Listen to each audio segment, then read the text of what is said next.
Coming up on your favorite podcast. Tonight it's a couch session. Well, actually, we got to call it something else. I think until after the election, we cannot refer to couches based on what's out there. So we'll talk about that maybe during the pod. We'll see if we come up with something else to call it. But it's usually, the couch sessions where Ryan and I kind of just sit down and talk it out a little bit. A little potpourri, if you will. It could be, you could call it a potpourri, but sometimes, it gets a little darker, a little deeper when Ryan and I get on the couch session. So we'll see how it goes. We got a number of things we want to talk about tonight. Might dip into politics a little bit later on in the pod, but we want to do some sports on the top end of the pod as well. So it's going to be a nice mixture, I think. So hopefully you'll enjoy it. Ryan and me, couch session next on the pod.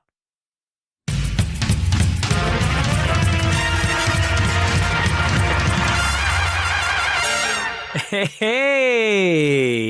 it's the Tim Anderson podcast. I'm Tim. That is my guy, Ryno, on the other side of my computer screen, hanging out at his place this evening, flying solo dad tonight. Kiddo's down for bed, hopefully, but you have been Mr. Mom for the last 24 hours. How's it going? Every part of this just makes me realize how much my wife does. Yes. And I don't say that like I do nothing, right? I'm not one of those dads that's like, I just kind of sit around while she, putters around the house and gets everything done. We split a lot of stuff, but man, it's exhausting doing this alone. The amount that I realize now that she and I both kind of tag out and tag back in, it's a lot. It's incredible. It really is he woke up at 5:30 this morning, and I really have not got much of a break today. It's just been constant. So, you okay? You want to talk about it? I mean, you seem like you're like it's kind of emotional here. No, that's the macarons that I'm eating because I haven't been able to eat a snack without getting screamed at for the last 24 hours. You don't have like a go-to thing that you can do, like, a little brandy on the, a little, I don't know, just something. I mean, it was what my dad used to say when you had a cold or your baby was teething, the old remedy was brandy or whatever it was. I'm like, yeah, get the kid drunk. I like that idea. But no, I don't do that. I remember when, my parents they said that they would rub, I think it was bourbon on my gums. Bourbon, brandy, I think same idea. Yeah. I remember that. But do you think he's teething? Is it a teething thing? No, I think he senses weakness and I'm alone. It's your guard is down. It's mom isn't here and I'm giving him some special treatment because mom isn't here, and he's catching on that, I can get away with a little bit more now that mom's not here. Because I let him get away with a little bit more than Lauren does. As far as like the moments where, she might worry he's going to fall and hit his head. I look at him and I say, hey, don't do that. And he looks at me and I say, get down or you're going to hurt yourself. And he does it anyway. And inevitably he'll bang his head or jam his finger or something like that. And he'll start crying. And you're doing the classic parenting of they'll learn. They're going to touch the hot plate and they're going to learn. Right. And here's the thing, right? And I've said this to Lauren 100 times, but the difference between boys and girls is that when girls don't listen, they learn the first time. Yes. When boys hurt themselves, the difference is, or when they break something, they want to understand it. They want to understand why it happened. So it has to be set up again. And we have to either do it right. Like it's almost like a competitive urge. Like I have to do this. I have to understand this. I have to conquer of course. This. That makes total sense. And that need, I don't see that as much in girls. It's not that I don't see it, but with little girls, they hurt themselves once. Mom says, don't do that. You're going to hurt yourself. And they don't do it again because they know they're going to get hurt.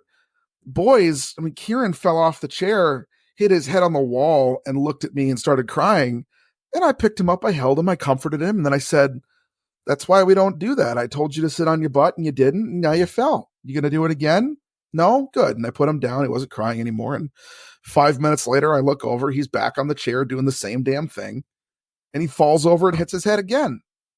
And it's like, man, I'll pick you up and comfort you because I love you. But you do this again, you're on your own. Maybe maybe the guys for football are wrong. Maybe CTE sets in on guys early. Maybe it's in right away. Hey, that might be it. So I got to like. I won't name names. It's almost like they're predisposed to play. It's like football players are predisposed at a young age. Yeah, maybe. But I have a kid that I coach, right? And he's in my D-line group, and I had them doing up downs for indie time almost all week because I'm getting them conditioned, and I want them a little extra conditioned because they're big guys. And this new kid, every time he does an up down, he starts complaining about like, oh, I hit my balls. And I'm like, dude, first time you get sympathy. Second time I tell you to wear a cup. If it happens to you a third time, I'm going to make you run. Boy, you sounded like our defensive line coach over at our school this week. I sat down with the old coach, the old head coach, the old ball coach that now coaches defense. He goes, I had all these guys show up without girdles. And I said, guys, if I see you without a girdle, you're going to run. Everybody runs for one lap around for every girdle not on. And they didn't take me seriously. 5 guys showed up. I said, okay, I guess we're running 5 times, 5 laps of the field. He said, next day they all were wearing their girdles. He's like, why do we have to do this? Why don't we just listen? Here's the thing that I've been doing this year. So I put together this document of like everything you need to know about the basics of this position group, right? So your alignments, what that means, where what you do on certain calls, what the calls are. It's a 7-page document that I wrote out. And I said, if you have questions on basic stuff, you go here before you come to me. Read your stuff. Right. Do your homework because we're working on advanced stuff once we get to practice. I don't have time to go over the basics with you. Every week we're going to be doing something new. And what ended up happening was these guys didn't know. And they were getting alignments wrong on basic stuff. So I made them run. And when I run, I don't mean like on both legs running. I mean like I'm telling them to bear crawl 100 yards. We're hitting the pad over and over and over again. We are on the sled for 15, 20, 25 minutes at a time. I'm going until they throw up. We're doing up downs until you pass out. That's your punishment for not knowing what you're doing because it's an expectation. And this week I started. You think that works on the speech kids? You think we probably not. You think we can run some up downs? I'd suggest it and they'd quit. Yes, I think so. We'd have one person who'd be up for it, and that's because I won't get into it. No, they would not be up for it. I'll just be real clear about it. There's no chance in hell they're up for it.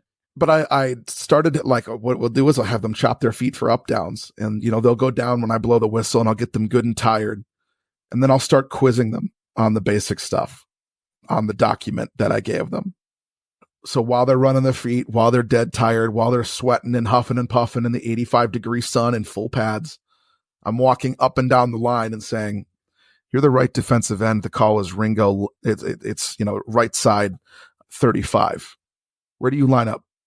And if he doesn't get it right, I blow the whistle for the whole squad. What does the defensive coordinator think of this type of treatment? You'd have to ask him, but they're getting better. Oh, I believe it. And they're getting smarter. Yeah.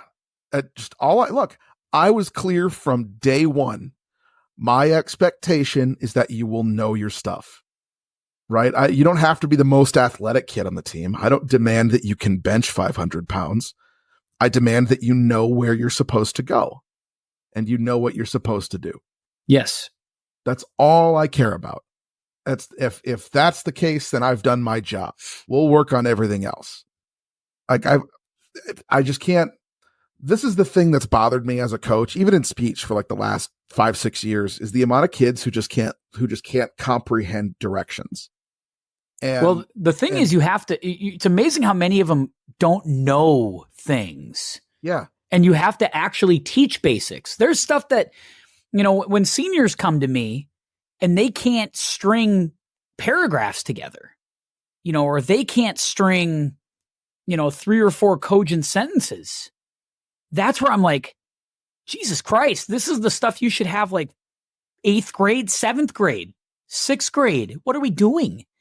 And it's like, oh shit, I now have to go back and reteach like 8th grade English. And I shouldn't have to, but I do because somewhere we got lost in translation on some of this stuff. You feel like that way with football too sometimes. In sports, just in sports in general. Well, and it's not even like like that don't just know stuff. It's I have to explain things 5, 6, 7, 8 times. Right? If you ask me a question and if I give you a confusing or an answer that's not understandable, like, first of all, tell that to me in that moment so that I can change course and try to explain it another way. Right.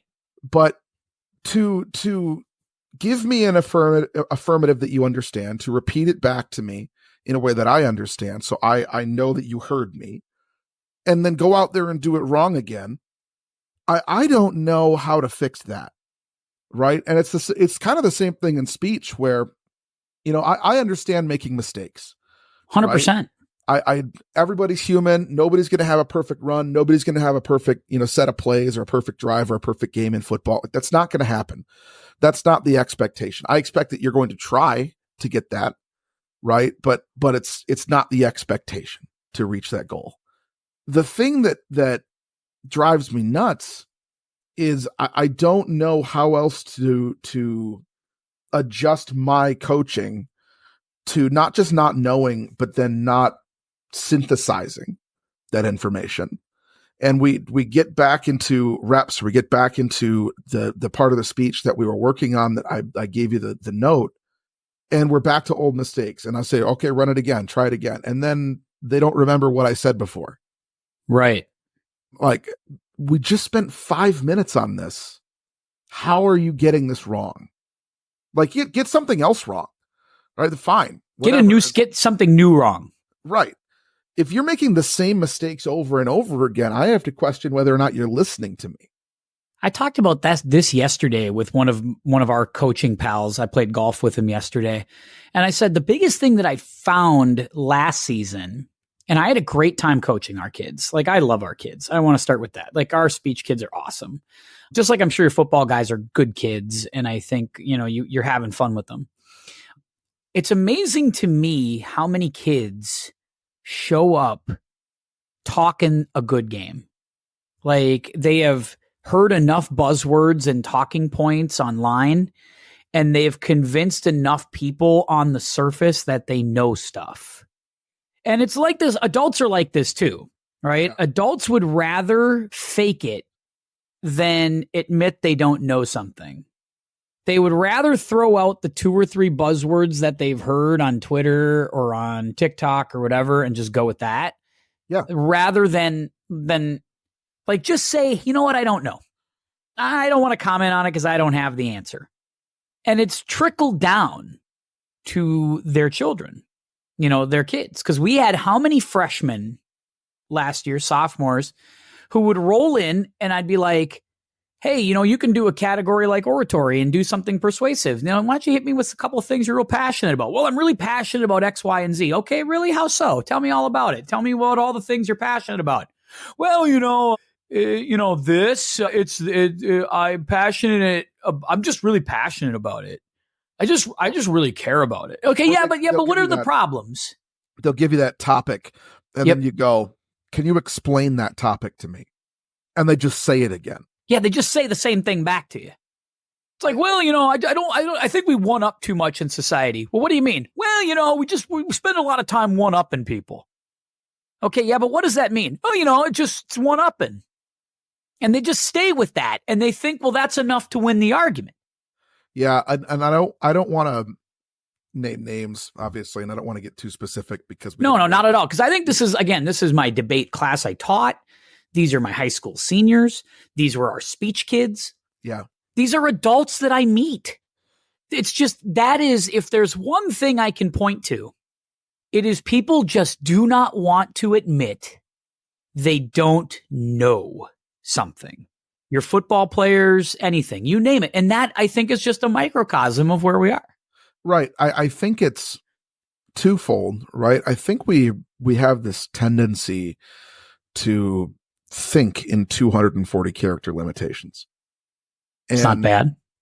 And I think that, this sort of Twitterification of modern thought, trying to boil everything down to a quippy one-liner, destroys any chance of nuance that we have in any kind of discussion.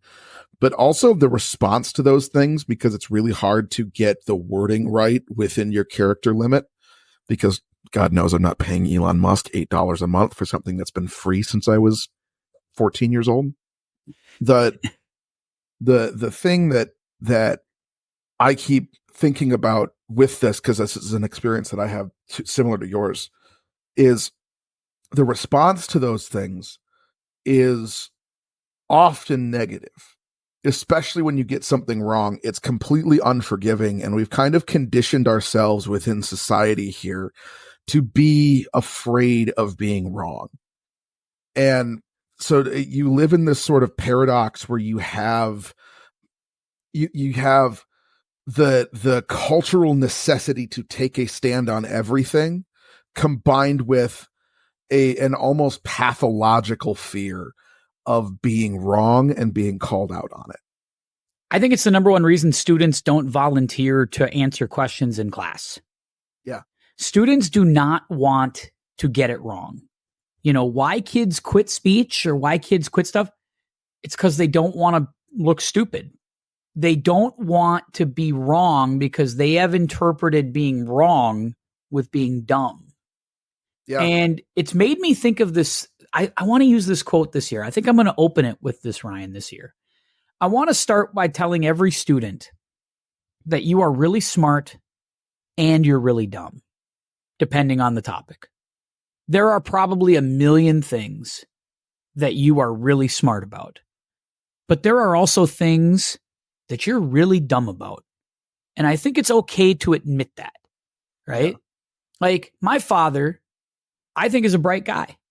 When it comes to auto mechanics, nobody, I think, knows how to fix things better than my old man.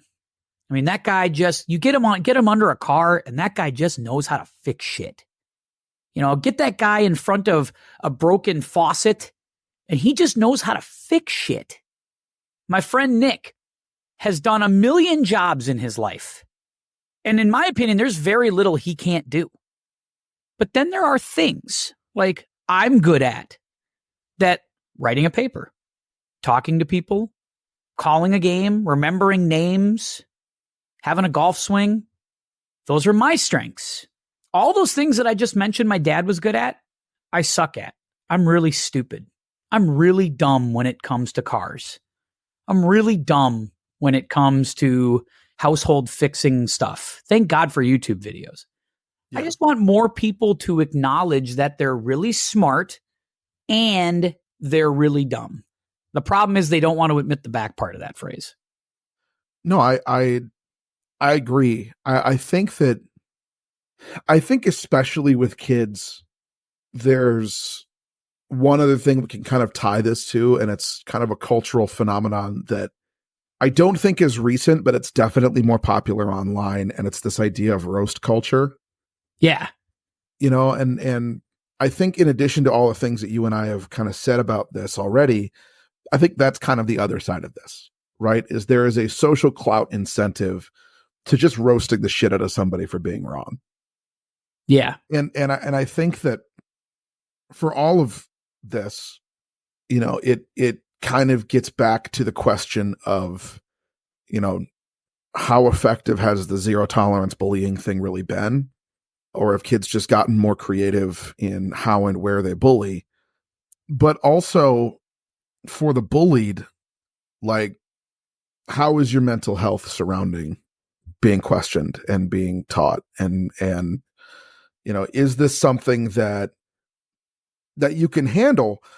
Because you're going to be wrong when you're in education, right? There will inevitably come a day where you don't know the answer. And it's so important to be the person who walks up and writes the answer on the board. You can't have the fear of going up there and being wrong, because education is a risk. It's an intellectual risk. It's an emotional and social risk. You have to learn where the line is, because yeah, you could be completely off, right? I never raised my hand in math class. Me neither. I hated math and I didn't think I was good at it.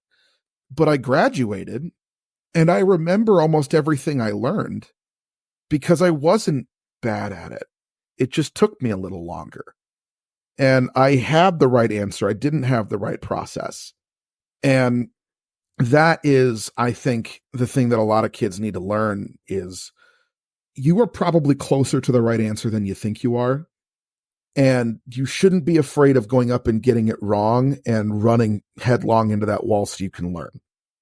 Because there's going to come a day when your boss asks you a question in front of a group, and it's going to take you a second to think of an answer.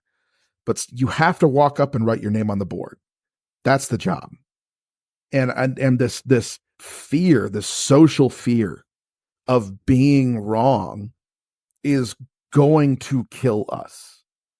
I think it held me back as a teacher for a long time because I really felt like for the first 5-6 years that I didn't belong there, that everybody in the room was smarter than me. And I was worried when we'd go into these workshop weeks, like next week is teacher workshop week, where it's just us. Right. And I never volunteered for stuff. I just sat in the back and just took it in, hated it, but I just sat there because I didn't want to participate. All those veteran teachers are gone now, like a lot of them. And now I'm standing there with year 11 in like the top third of tenure status in the building. Like, I'm like, now I'm the guy. I have to be willing to stand there and be wrong and be dumb, and I might make that if they ask me questions this week, when we go back, that might be the opening message is, we got to tell the young teachers it's okay to be wrong and it's okay to be dumb. It's okay to not know stuff. And I got to get better at it.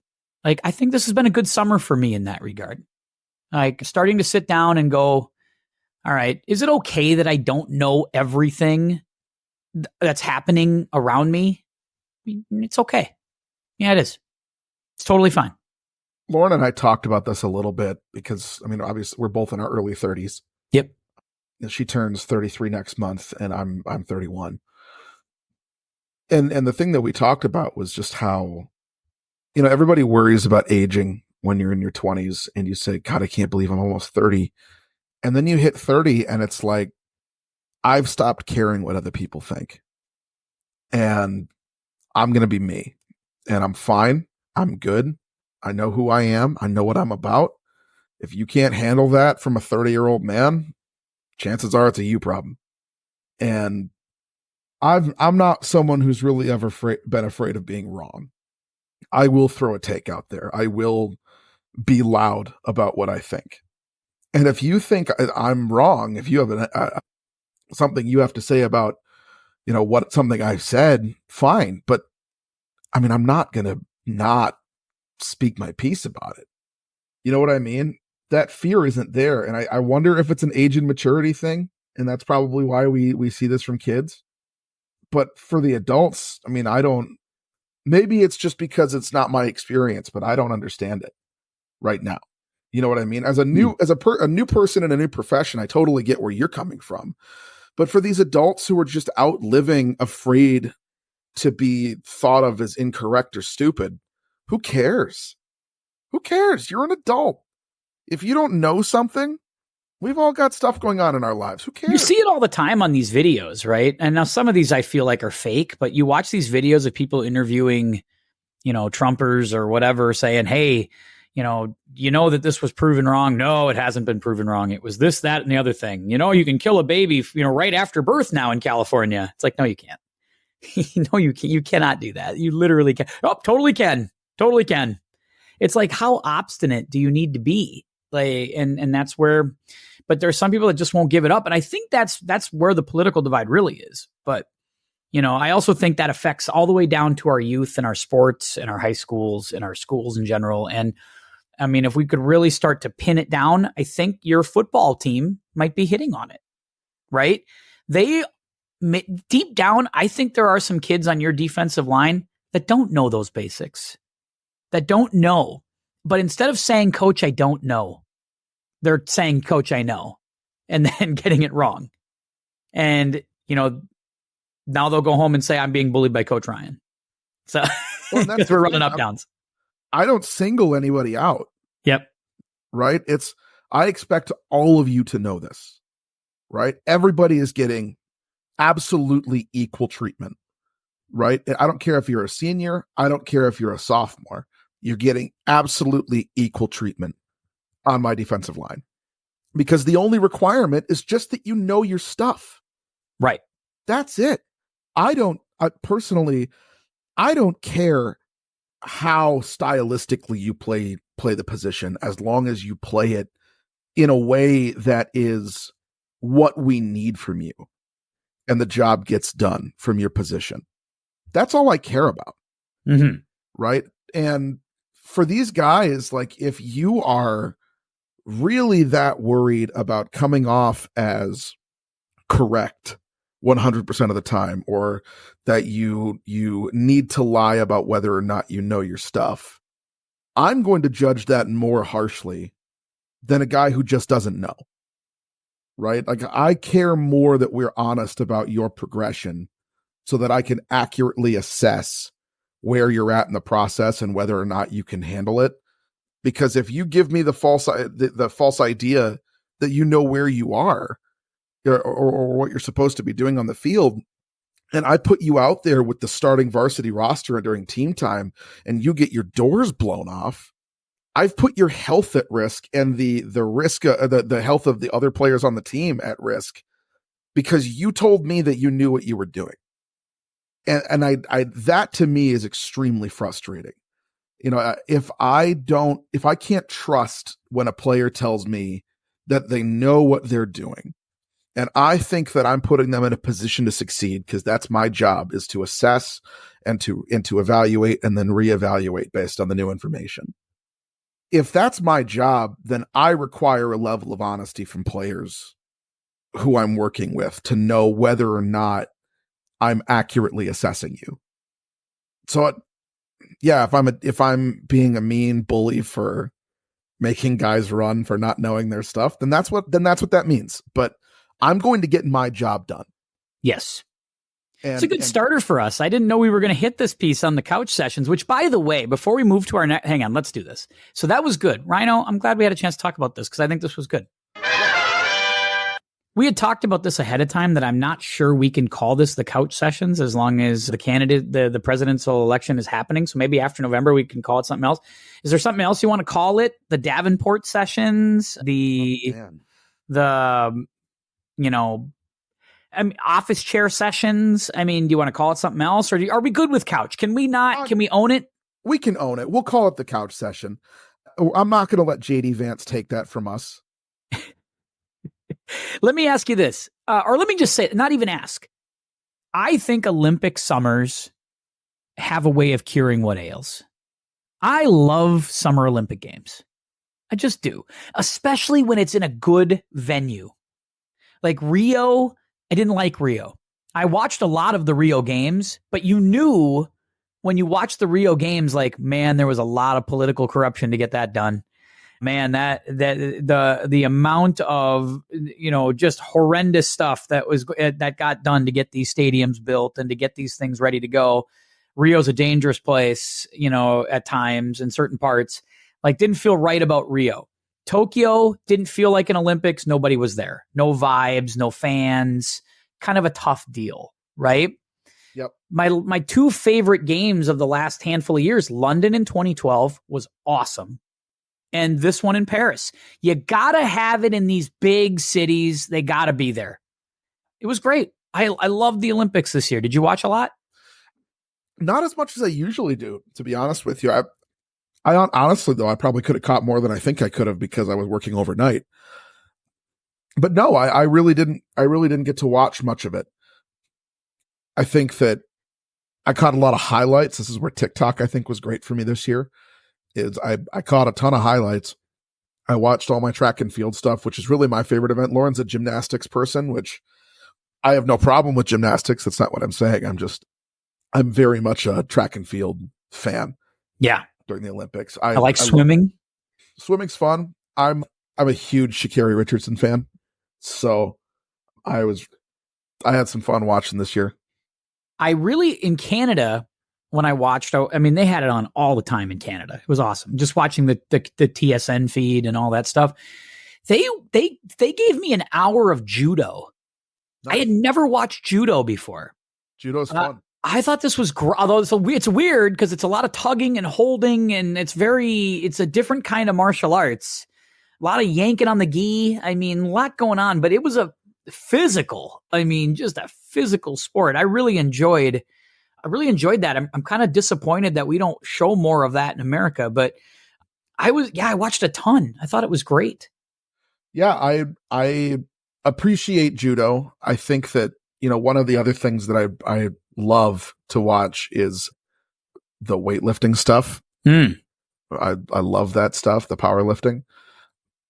Judo is one of those things, like I like to watch that when I can't watch the Olympic wrestling.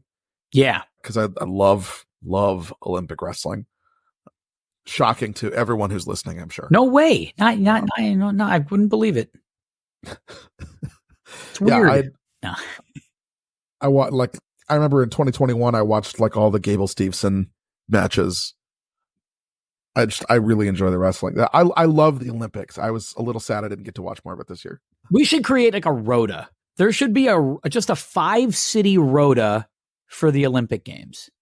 If we were to create a 5-city rota, or even you can call it 6, whatever, but I'll just say 5. Just every 5, every 4 years, we're just going to rotate around. Everybody just be ready. London, Paris, Rome, Sydney, Los Angeles. You got to come to America every 20 years. Got to come to America every 20 years. Got to go to Europe every 20 years. Got to go to Australia every 20 years. Maybe is that too much Europe to go to London, Athens, maybe take out Rome, put in Athens, something like that. But don't you feel like you got to go to Paris? You got to go to these cities. I think you have to do it you have to go to each continent once every 20 years. Maybe it's a different host city, right? So, say who's ready to host in Africa, like South Africa? Do you think of South Africa? Oh, I could see that. South Africa could be fun. I would be pretty close to all in to see one. It's got to be a place that has the infrastructure and because I think the World Cup, when they built it in Qatar, I think that was how many people died building stadiums in Qatar for the World Cup? It's a lot. I mean, so that's a dicey deal, but I think your point is spot on. You should go somewhere. I would like. Right. Every continent. You're right. Like Montreal would be great. Toronto. Again, Toronto would be Mexico a great place. City would be fun. I mean, obviously Rio, I think would be cool again. I would like the idea if they didn't have so much civil unrest right now. I would think that somewhere like Nairobi would be really cool. But yeah, you can't have civil unrest. So right now we can't go to Ukraine, can't go to Moscow. Like that, not a thing. Can't go to Israel to have an Olympic Games. You can't. Sorry, you got to have your house in order. You have to have your house in order for us to bring games there. Yeah, it's like London makes sense, or even if you don't want to go to, fine, let's do it in Ireland, or do it in Scotland. Yeah, I mean, man, how cool would it be to have a games in Dublin? Oh my God, are you kidding me? That'd be awesome. Yeah. Yeah, maybe call it a region, like not just Europe, but just like, okay, that whole Great Britain kind of island area, you got to figure it out. One of you has to be the city every 4 years. Right. And I've heard the idea before that the games could be for a whole country, right? So there was a thought a while ago that the United States could host and have some parts in Los Angeles and others in San Francisco and Phoenix and Vegas and kind of turn the Southwest and make it a Southwest Olympic Games, because they're all kind of within 6 hours of each other. So that's the worry about the LA Games, is that what are you going to do with all the people? I mean, the traffic is going to be a nightmare. How do you make it all work? But I mean, they have the venues.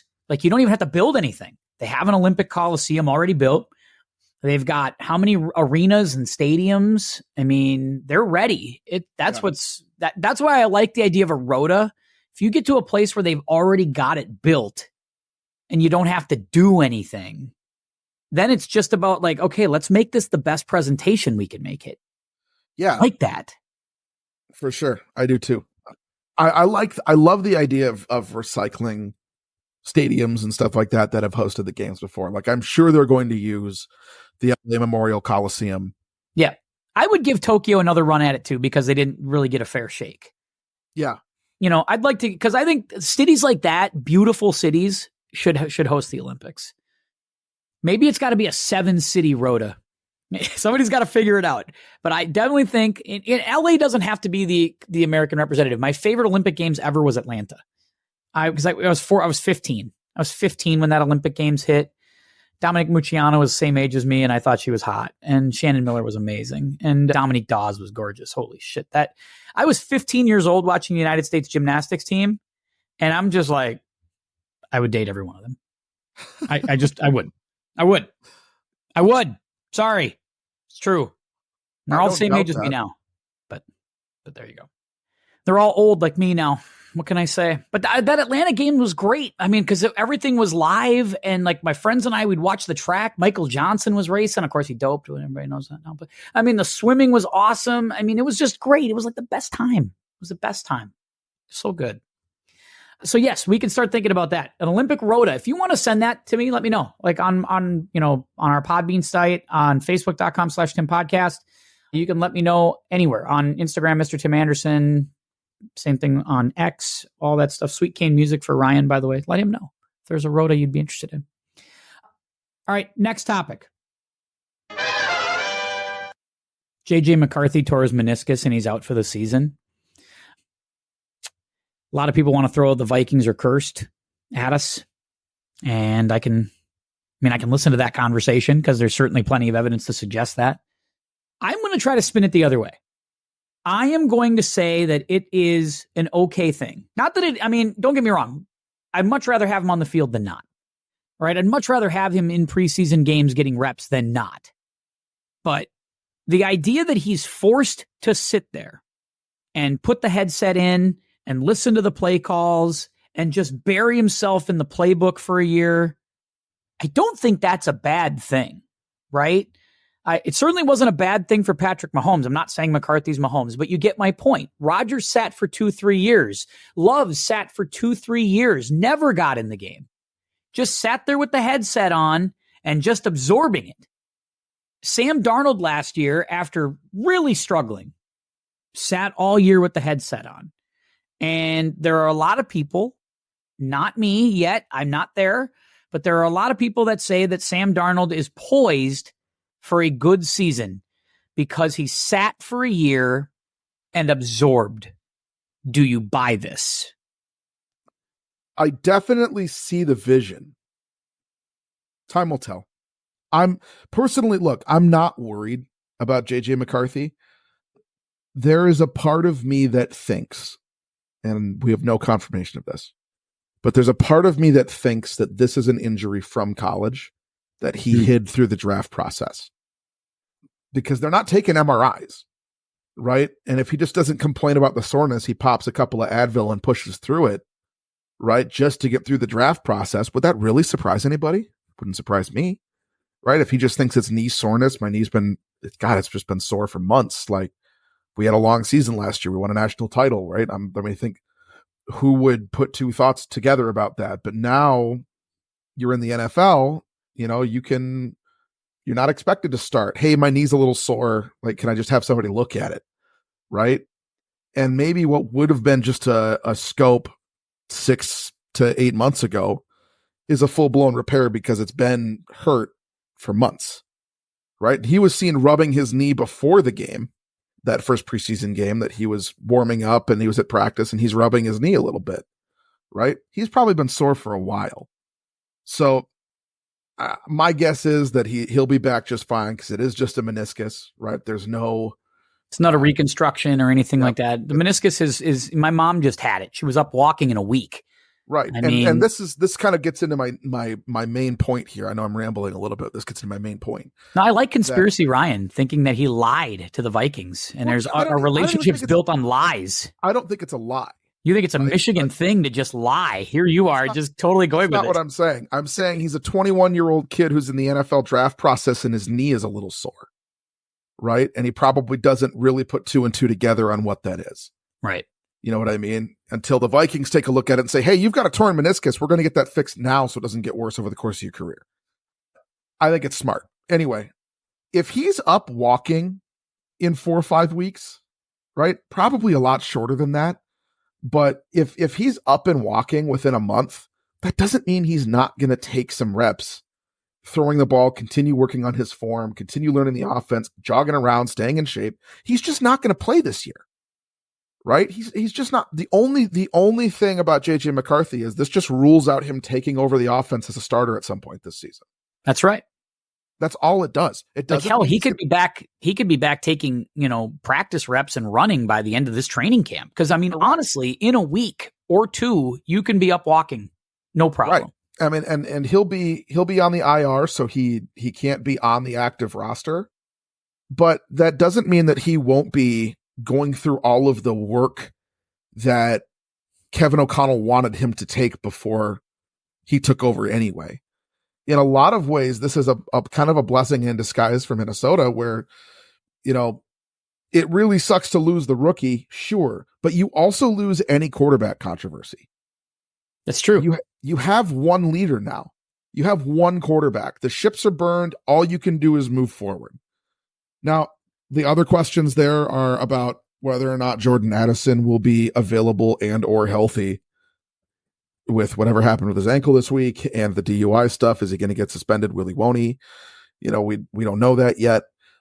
And then, obviously the defense is a gigantic question mark right now with the cornerback depth and things like that. But as far as JJ McCarthy, I mean, look, the thing I'll say is this, is I was reading Jim Souhan's column today in the Star Tribune, talking about, it makes me sound like just a dork when I say it that way. God, I was going to say, you read newspapers? No, I'm just kidding. I'm glad you still do. It's good. It's good for you. I read Souhan today talking about what we can project from an injury to JJ McCarthy across his career. And the example he brought up was the chip on the shoulder that came to Troy Aikman when he got the shit kicked out of him in 89. Yes. And that he worked a lot harder and he got a lot more focused, and JJ McCarthy was already working really hard. He looked really good in that game, the first preseason game against Vegas. He looked really good, right? That one pick he had was a forced ball that he was nervous, and he said it so after the game that really helped his nerves to finally make a mistake and get that off his chest. And he came out after that and slung it all over the field through 2 really beautiful touchdowns deep to his left. Like, this is a guy who's competitive and he's won at every level. And, from the little bit that we saw and the mentality stuff that we hear and everything that O'Connell says about him and what the receivers are saying about him, man, we have the guy. Yeah. Let's not jump the gun. Let him develop. Now that, now we know how long it's going to be before we see him. We'll see him next season. And if Darnold is that good, maybe you can flip him for a pick. Yeah, my friend Bob, I got to tell you, I'd like to have whatever he's smoking. He suggested Sam Darnold might be a top 10 to top 15 quarterback this year. And I want to start smoking with him if that's the case. Statistically, I don't think he's wrong. Okay, I want to start smoking with you too. Like, what gummies are you on? Listen to me. Sam Darnold has never had an offense around him like the offense he's in. They have a top 10 offensive line. They have a running back who can be a safety valve out of the backfield. Yes. They've got legitimate weapons all over the field at wide receiver. And he's got an offensive coach who is worth a damn. Right? I don't think you didn't have that in New York. You didn't have that in Carolina, right? And you were the backup in San Francisco. So, I mean, he hasn't really had a shot with an offense like this. He is an accurate passer over the middle, right? We know that he is an accurate passer over the middle. He has flaws in his game. That's why he's bounced around. That's why he hasn't started. But this is an opportunity for him to get some confidence in a situation where he is going to have to throw a lot, right? The Vikings defense is not great. We thought it would be better this year. Some stuff has happened. We've lost some bodies. Yes. Tragically, we've lost one player. You're going to have some issues in the secondary. Other teams are going to be able to throw on us. We've got 3 really good offenses in the division now that we're going to have to keep up with. This is an offense that's built to keep up. And if he is even slightly above average, if he is 20% better than he was last year, this is a guy who could be a top 15 quarterback. That doesn't mean he's elite. It just means he's above average. Above average we've seen can win in the offense. I'll certainly concede that he didn't have the best hand dealt to him when you go to Adam Gase and the New York Jets. Adam Gase, one of the maybe 7 worst coaches ever hired in the NFL. Absolutely terrible, dreadful coach. And then you go to Carolina, the situation in Carolina with Matt Rule, who is a fine college coach, but he was totally over his skis in the NFL. Not uncommon for a college coach to be over their skis in the NFL, by the way. So again, it's not a knock on him. Spurrier, Saban, Lou Holtz, go down the line of all the great college coaches who are over their skis in the NFL. Urban Meyer. Yeah, Ryan's guy, Herb, totally over his skis in the NFL. But Darnold was in a spot where he's simply in 2 spots that were really hard to succeed at.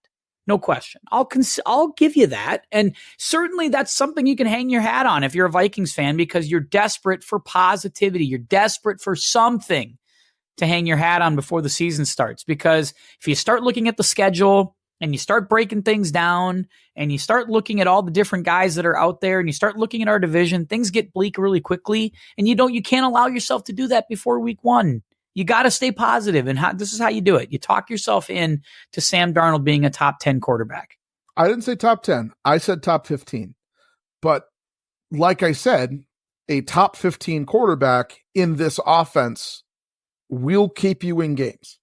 Fair. It's going to come down to the question of, can the defense win them those games and hold the other team to enough that we can overcome it? Because if you're giving up 35 points a game, you're not going to win many games.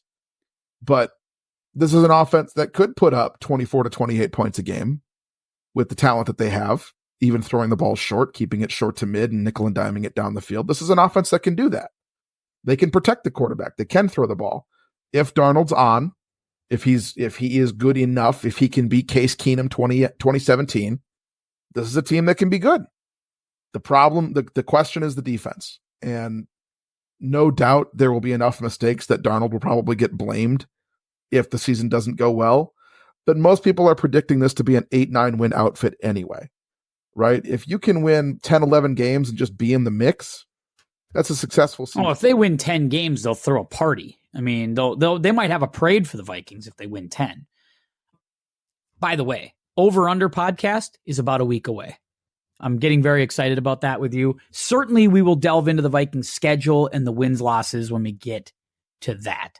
I just wanted to hit it from more of a 30,000 foot view on the Vikings after the McCarthy injury with you. I definitely didn't say 15 times that I wanted to kill myself after I heard that. Just want everybody to know that mentally I'm okay. Jesus. I definitely didn't tweet out a flurry of tweets. Of just how cursed, suggesting that maybe I might end it all over JJ. Did you delete those tweets? Of course I didn't delete those tweets. I don't delete tweets. Everybody gets to feel your emotional roller coaster every day. That's crazy. Yeah. I don't tweet those things. But you know what? I'm on meds now, so it's been a lot better. Can I do a quick little NFL roundup with you on contracts before we move into my last couple notes? Yeah. So the CeeDee Lamb, first of all, if I hear another Brandon Ayuk story, please. I mean, honest to God, we're doing a lot of sweating about a guy who's not a top 15 wide receiver. I know some people are going to argue with me that he is. He's not. He's not even the best receiver on his team. But boy, we're spending a lot of time on this guy. Can the CeeDee Lamb, Brandon Ayuk stuff just stop? When do we get to get resolution on this, and when do we get to move on with our lives? Well, I think the CeeDee Lamb stuff is a bigger deal than the Brandon Ayuk stuff for a couple of reasons. First of all, I think it really shows some of the pitfalls of having an owner GM. Yeah. Jerry's been weird in the last couple of weeks. His sound bites, I hear his stuff. It's weird. Yeah. Weird stuff coming out of Jerry. A guy you could make the argument is the most prolific wide receiver in the NFL is not somebody that I would want to test the waters of whether or not they're willing to play for me on their current contract. That would be one. He would probably on that team be the first guy I'd sign because he doesn't give you the headaches that Micah Parsons gives you. Everybody likes Micah Parsons because he's disruptive and he's loud and he's in the media. But everybody liked, the fans liked Terrell Owens too until they didn't. CD is a guy who keeps his head down and he just makes a ton of plays. So I don't think he's as good as like Justin Jefferson. I think he's close, but he's clearly your best, most complete player at that position. So unless you're considering trading him, I don't know why Jerry Jones would play chicken like this. It just doesn't make a lot of sense. It feels weird with him because he's probably looking around going, hang on a minute. I have to pay Dak, CD, and Micah Parsons. Like, I got to give Dak $60 million. I mean, and he's going to get it too, by the way. Dak's going to get $60 to $65 million, whether it's from Dallas or on the open market. He's going to get it because there's unfortunately, and I don't want to say unfortunately, but kind of there's too much money in the league right now. Like there's just people have spent way too much money on TV contracts. There's just too much revenue. They're printing money over there that the money's got to get spent somewhere. And it's going to get spent, it got spent on Jordan Love after 9 games of productivity. It got spent on Kirk Cousins. It's going to get spent on Dak. Dak's going to get $60 million over 4 or 5 years, a year in the next contract. And Jerry's sitting there going, are you fucking kidding me? I got to spend that much money I got to give like $100 million a year guaranteed to these 3 players. And the answer is yes. And he's struggling with that. I'm honestly like, we started to talk about like, did the GM game pass Belichick by? And I think over the last couple of years, we kind of have to ask the question, has it passed Jerry Jones? Look, I think that he's clearly the owner and manager of what is the most prolific brand. $10 billion they just got rated. Yeah. They're worth $10 billion. Maybe only surpassed by the New York Yankees as far as a recognizable brand. Mm-hmm. I just don't see what he's trying to do. Neither do I. With most GMs, you can look and see a clear idea of a plan as far as, what they're aiming at, right? You look at Kwesi Adolfo-Mensah and what he's done with the Vikings. Has it been perfect? No. Has it been overly successful? Not at this point. But you can see what he's trying to do, right? You see what the Falcons are doing.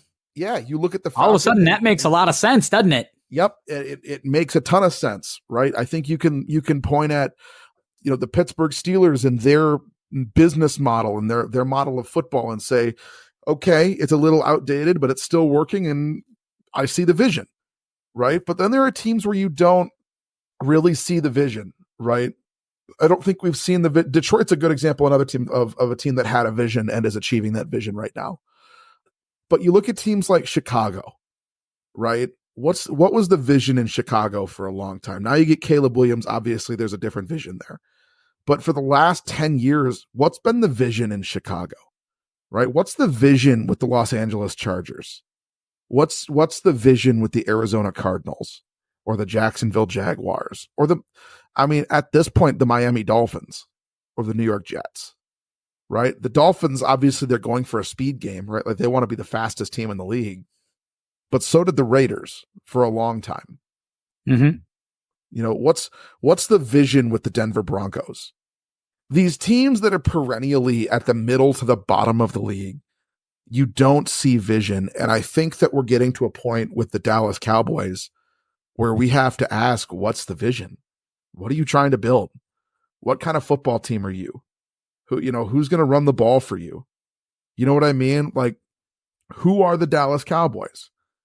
When Pittsburgh started to slide a couple of years ago, we asked this question too. What's the identity of the Pittsburgh Steelers? Because it's no longer defense. It's no longer running the ball. Roethlisberger's retired. So what are they doing? Who are the Pittsburgh Steelers? And we still don't have an answer to that question. And they're just kind of middling and falling off. We're talking about this might be their first losing season in Tomlin's tenure. What's the vision? Jerry's reminds me of, and let me know if you think this is apt. I think this is why he's struggling in this spot with paying these guys. He reminds me of these old politicians who go, hey, I paid my way through school. I worked a part-time job and I made my way through school. And it's like, yeah, that was 1968 when school cost $4,000 a year and you were able to pay for it through your job that you made $7 an hour, but you didn't, costs it was not even a fraction of your life. It didn't cost you anything. It's like, it's very different now. The world's different. Everything costs more now, exponentially more, 10x more. And Jerry's probably sitting there as a GM going, back in the 90s, I paid a quarterback, a running back, or a quarterback, a wide receiver, and a star linebacker $20 million. And we were fine, and we won Super Bowls. And now I got to pay you $100 million. And that's what it reminds me of. It's like, yeah, I realize that in the 90s, it cost you this much. But now it costs you this much. And I don't love it either. Listen, as a fan, do I love it? No, I think money has absolutely ruined sports. Money and numbers have ruined sports. Analytics have just ruined sports. But that's the world we live in. And you either got to, if you don't like it, don't be the general manager of the Dallas Cowboys. I have to say, I've said this a couple of times, maybe even on this podcast, but I don't remember off the top of my head. I am fully becoming the guy who believes that nerds have ruined everything. Nerds have ruined everything. Everything. Nerds got into sports. It's not woke culture that ruined sports, right? I mean, sports have been symbolic as long as they've been around. Yeah. The thing that's ruined sports are all the people that are like, well, if you take this at a 4.5 degree angle deeper, it's going to give you a better. Shut up. Swing the fucking bat. Hit the ball. Put it in play. Get on base. You know what I mean? Yeah. Just put the ball on the ground, first and second down. Throw it on third if you need to, but you're really trying to get 4 yards of carry. That's all the analytics I need, right? What has ruined football is fantasy. And our perception of good players is based solely on statistics when some players are good in ways that are immeasurable. Do I think that Brandon Jacobs is a Hall of Fame player? No. But Brandon Jacobs was a 275-pound running back. You couldn't fucking tackle him. Mm-hmm. Right? He's only getting 5-6 yards because he's not fast enough to outrun anybody. He's not going to break an 80-yard touchdown that's highlighted on TikTok for the next 50 years. But he got you those 5 yards. Mm-hmm. The Leroy Horde effect. Right.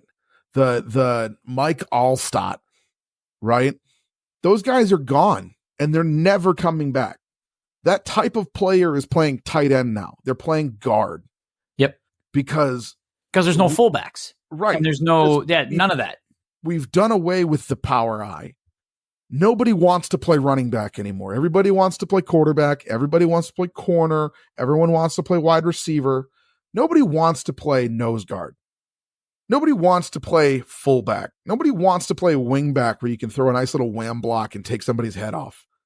Nobody wants that because it's not glamorous. You can't post highlights. You can't go out there and say, I caught 12 balls for 275 yards and 2 tutties against St. Michael Albertville 2 years ago.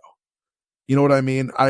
You can't say those things if your job is to be the get down and dirty, make sure that we can get these 3 yards utility, Swiss Army knife player that is all over the field and gets a ton of playing time, but never touches the ball.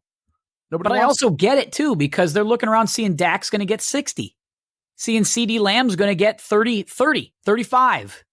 Micah Parsons going to get 25, 30, 35. I don't know what he's going to get. And going, yeah, that's why I want to do it, because I want that kind of money. That is FU money. Yeah.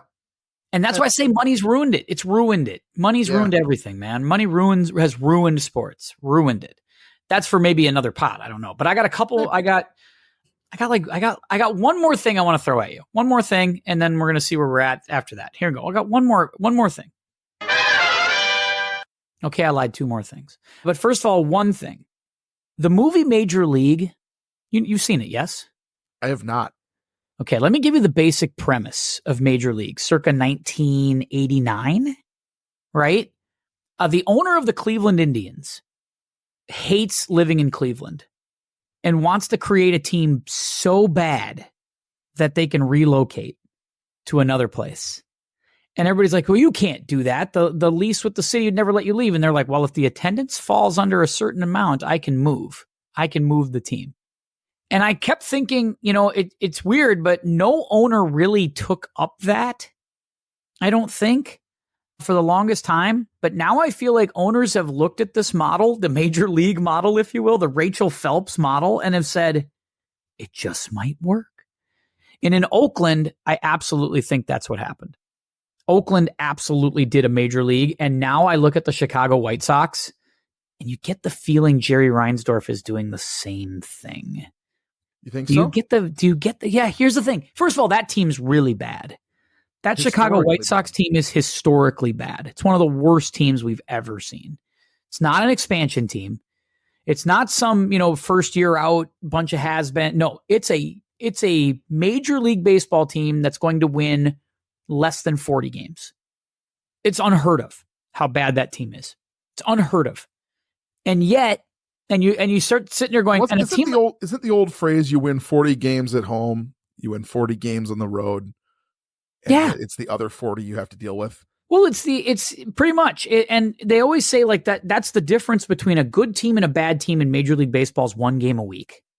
It's usually what they say.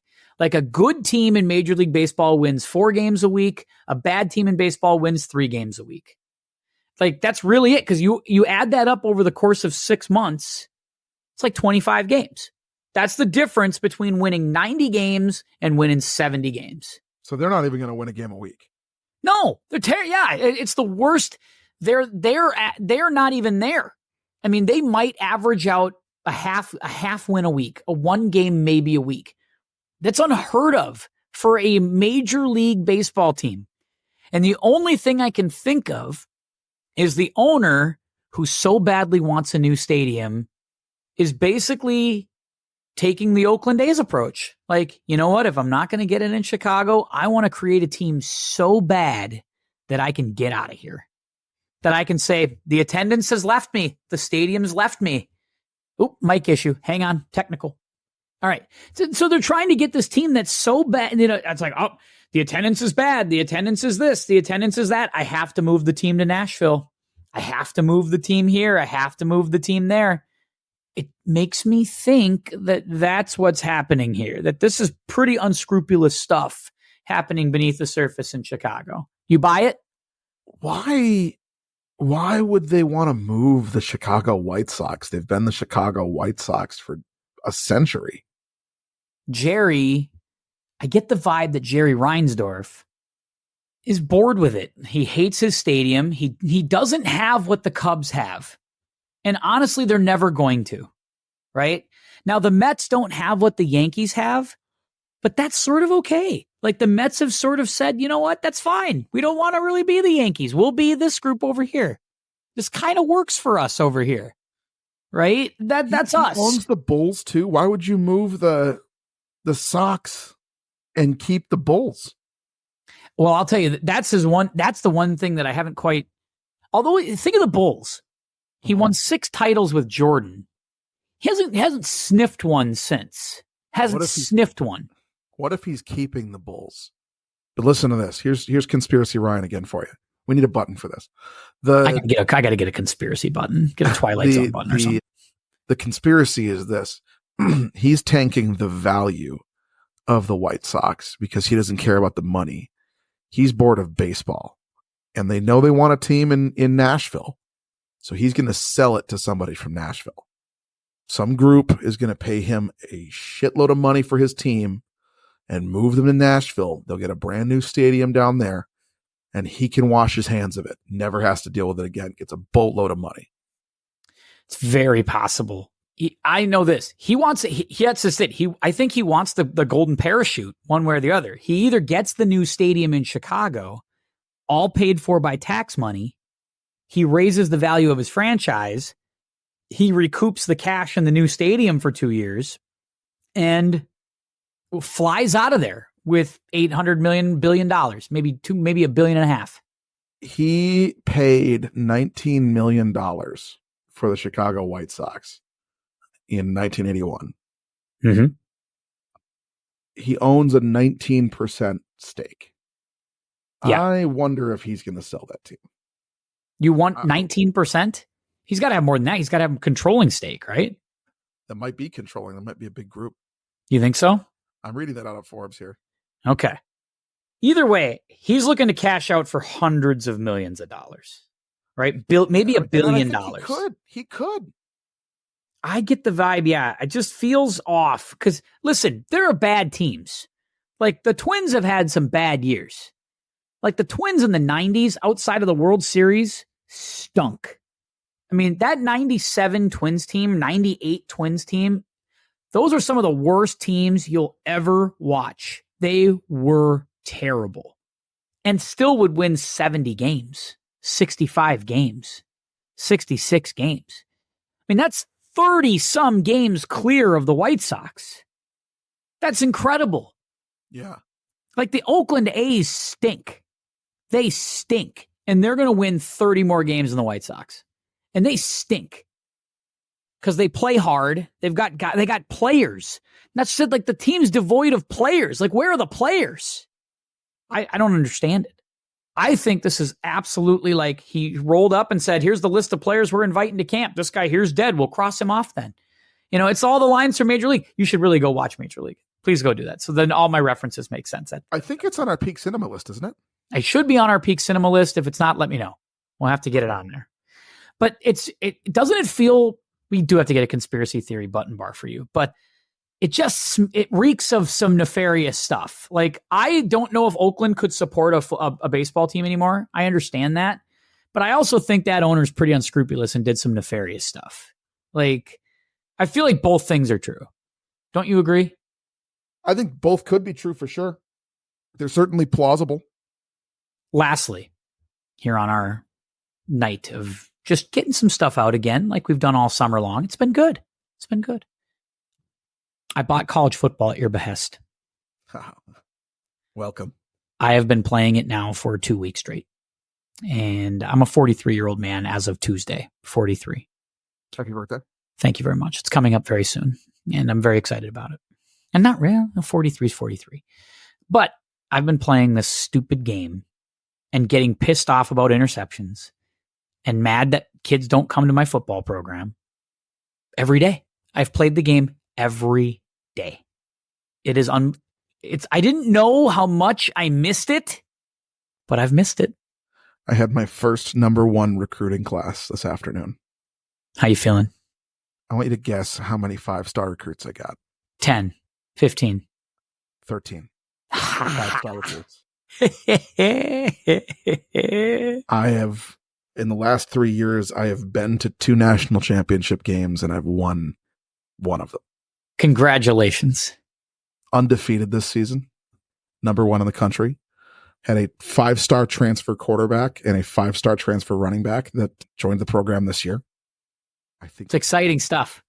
It is the best video. I don't know why I love it more than Madden, but I love it so much more than Madden. It's not even close. Like, yeah, I hadn't bought a football game in years. It's the best game. I just love it. I freaking love the game. Holy crap, has it been awesome. Thank you for the suggestion. I appreciate it. Of course. I waited 10 years for this game. Yes. And it's like water in a desert. It is the first time in years that I've just sat down and played a game and I've not stopped. I bought this game 3 weeks ago, roughly a week before I told you to get it. Yes.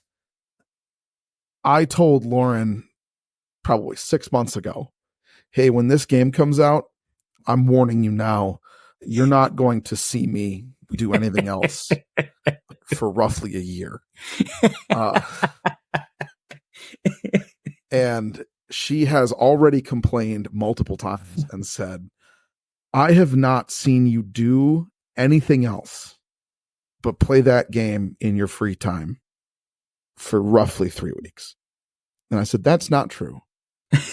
I have slept. I have taken naps, and I have spent time with my son and my wife. I went out to dinner with you and your wife. Yeah, sure did. Yeah, great place to go. A great restaurant that we tried. Lovely. Great barbecue.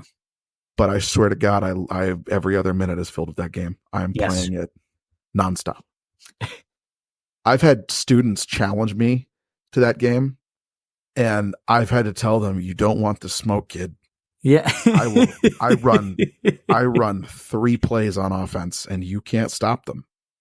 I run power eye right, power eye left, power eye middle.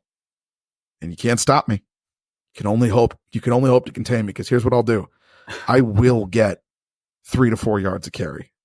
And if it's 4th and 1, I'm running the ball and I'm going to get 3 to 4 yards of carry. Your backers and your D-line will get gassed. My defense will come out and blitz the shit out of you. I'm sending 6-7 players at a time. You won't be able to move the ball. You won't be able to stop me. I am the Iowa wet dream. I am everything that Kirk Ferentz wants out of his program is what I have in college football right now. Ryan named himself Ryan Ferentz on the game. Actually, he just so he could kind of feel close to him. It's a great game. I've loved it, and I'm going to continue to play it. Our summer is drawing to a close as we wrap up this podcast, Ryno. Our summer of 2024 is drawing to a close. I'm heading back to school in 2 weeks. You're already there at football practice. Speech is right around the corner. So is autumn, fall. We got fantasy football. We got over-under podcasts coming. The NFL pod with you, me, and Zach on the horizon very, very soon.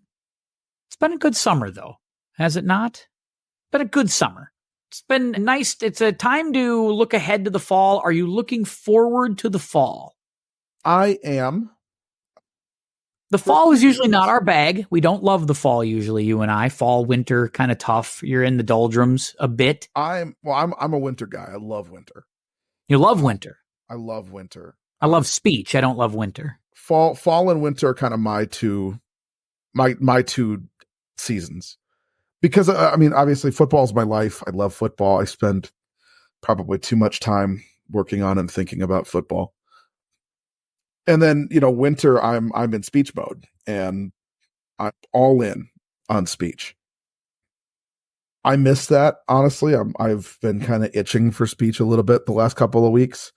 I can feel myself getting that burn to start talking about pieces and start, seeing what we got for our freshman crew. And, with the new coaching changes that we made this offseason, I'm pretty excited about where the program's at. So I've been thinking a lot about speech.